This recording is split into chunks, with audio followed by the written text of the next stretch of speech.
अस्सलाम वालेकुम। मैं आपसे शेयर करने वाली हूँ मज़ेदार ग्रिल सैंडविच की रेसिपी।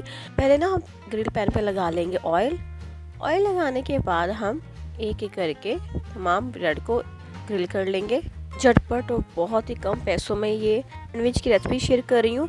बहुत ही टेस्टी सैंडविच बनेंगे। ये है जी बॉयल एग। इसके अंदर मैं 3 चम्मच मेयोनीज के ऐड कर दिए, थोड़ी सी प्याज ऐड कर दी और ये जो जर्दी है ना उसके बाद फिर ये ऐड कर दी और उसको अच्छी तरीके से कर लिया मिक्स। बस मैंने इसमें नमक ही ऐड किया था और मैंने कुछ भी ऐड नहीं किया था इसमें। तो ये जो ग्रिल किए हुए थे ब्रेड, जो अंडे का मिक्सचर बनाया था ना, इसके ऊपर लगा लेंगे। तो अच्छी तरीके से लगाने के बाद पूरे ब्रेड के ऊपर ऐसे करके फैला देंगे और इसके ऊपर फिर एक और ब्रेड रखेंगे। उसके बाद ये केचप और मेयोनीज की मैंने ना सॉस बनाई थी वो लगा देंगे। ये बहुत ही टेस्टी लगती है। अच्छा जी, कुछ है खीरे, इसके ऊपर रख देंगे और फिर दोबारा ब्रेड का स्लाइस रखेंगे। ये देखिए जी मज़ेदार से सैंडविच